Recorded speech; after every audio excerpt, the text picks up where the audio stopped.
Halo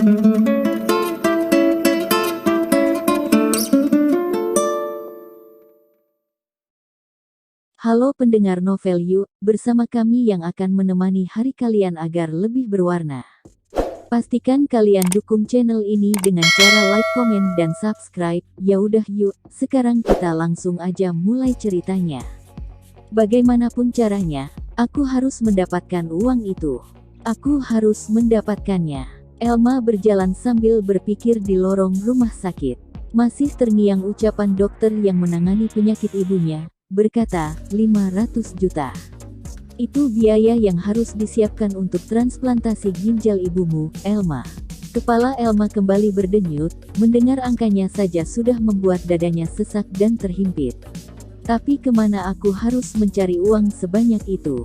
Kalau memang ada caranya, apapun akan aku lakukan untuk menyelamatkan nyawa ibu. Termasuk menjual nyawaku sendiri.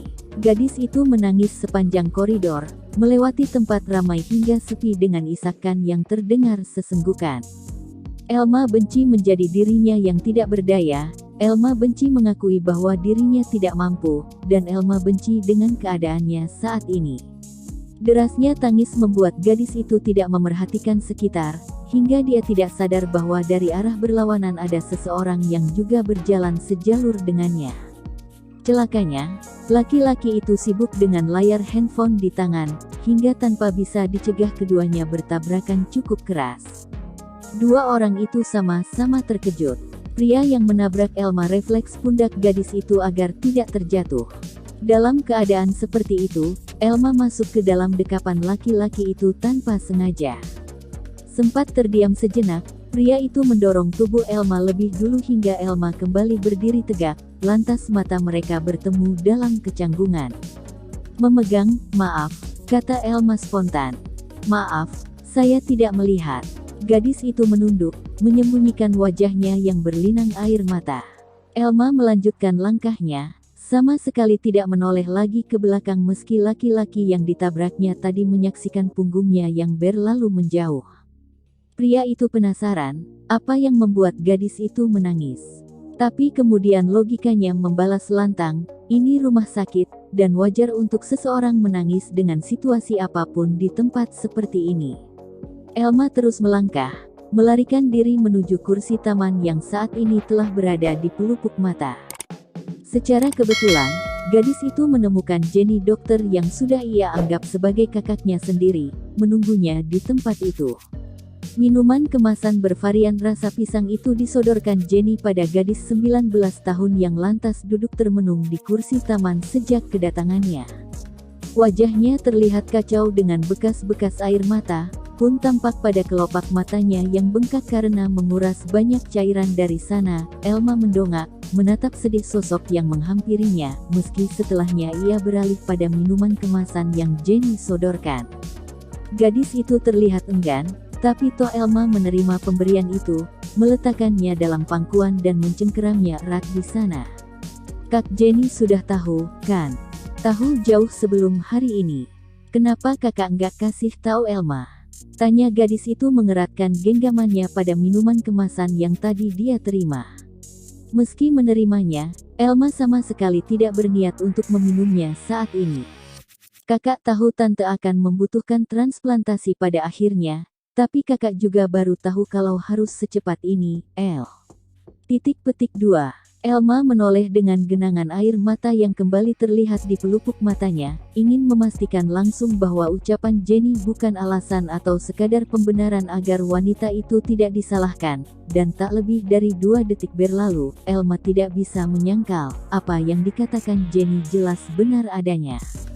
Gadis itu kembali menunduk, mengeratkan cengkramannya semakin menjadi, bahkan tanpa khawatir wadah minuman kemasan dalam genggamannya itu akan rusak karena tenaganya yang terlalu kuat. Bagaimana ini, Kak? Ibu harus operasi? Aku nggak mau kehilangan ibu, isakan Elma kembali, terseduh melanjutkan kata-katanya. Apapun akan aku lakukan agar ibu bisa operasi, tapi, sekalipun aku bilang begini, aku tetap nggak tahu apa yang harus aku lakukan untuk dapat uang sebesar. Elma benci karena dipikirkan seperti apapun tak ada jalan keluar baginya untuk masalah ini. Mereka tidak punya cukup uang, dan itu cukup untuk menarik kesimpulan bahwa transplantasi ginjal yang harus dilakukan ibunya itu mustahil dilakukan.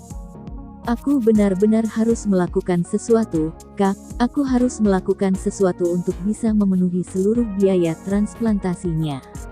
Elma tenggelam dalam tangisnya, sementara Jenny di sampingnya tak tahu harus mengatakan apa. Sebagai orang yang menganggap dirinya sendiri kakak untuk Elma, Jenny merasa sama sekali tak berguna sekarang. Karena jujur, dirinya pun tidak punya uang sebesar itu.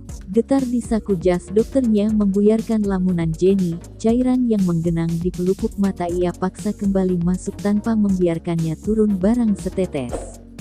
Jenny mengalihkan perhatiannya agar tidak ikut menangis dengan mengambil ponselnya, berjaga-jaga karena bisa saja itu dari rekan sejawatnya semula yang membutuhkan pertolongan bagaimanapun. Saat ini dirinya masih dalam jam jaga, jadi sudah seharusnya Jenny waspada dengan pekerjaan yang bisa memanggilnya kapan saja. Jenny adalah salah satu dokter di rumah sakit tempat ibunya Elma dirawat, namun gadis itu berada di bagian obgyn yang tentu saja tidak berkaitan dengan penyakit ginjal yang diderita ibunya Elma. Mereka bisa saling mengenal dan sangat dekat karena kedua ibu mereka tumbuh di panti asuhan yang sama, dan begitulah hubungan bagai saudara itu terjalin. Layar ponsel Jenny yang menyala menampilkan pop-up pesan, dan tidak seperti yang dia perkirakan, orang yang mengiriminya pesan justru bukan teman-teman dokternya, melainkan pria yang baru beberapa jam lalu dia jumpai untuk berdiskusi masalah pribadi pria itu. Pesan itu berasal dari Liam Tanubrata. Liam, aku akan melakukan pemeriksaannya malam ini. Pastikan siapapun yang terlibat dalam hal ini menutup mulut mereka rapat-rapat. Kalau perlu buat perjanjian. Kalau sampai hal ini bocor mereka bisa kutuntut sampai mati ke penjara. Orang gila, pikir Jenny, kalau bukan karena mereka teman, Jenny pasti tidak akan melakukan perbuatan yang akan mencoreng gelarnya ini. Tapi apa boleh dikata, Jenny punya hutang budi pada Liam pada keluarga pria itu hingga rasanya sulit untuk menolak pekerjaan berat yang dititahkan padanya. Tenggelam jauh dengan pikirannya, Jenny berusaha berpikir keras. Bagaimana dirinya bisa menemukan seseorang yang Liam pinta dengan segala kriterianya itu. Sementara di negeri ini jelas praktek macam ini dilarang, alias ilegal itu kenapa Liam meminta siapapun yang terlibat di dalamnya untuk tutup mulut. Menemukan yang bersedia saja sudah pasti sulit, apalagi dengan tuntutan Liam dengan syarat-syarat yang harus tunggu. Kepala Jenny berputar cepat menghadap Elma, gadis itu masih terisak dan berusaha menghentikan tangisannya meski terlihat kesulitan. Ide gila itu tiba-tiba memang muncul di kepalanya, merasa menjadi solusi jitu untuk permasalahan yang Liam dan Elma hadapi. Tapi melihat gadis itu, dia baru 19 tahun, Jenny. 19. Kamu tega membuatnya melakukan hal macam ini. Belum selesai benaknya bertarung di kepala, suara Jenny lebih dulu terdengar mengalahkan akal sehatnya. Kamu pernah dengar ibu pengganti? Terima kasih sudah mendengarkan novel Yuk. Tetap semangat, jangan lupa like, komen, dan subscribe.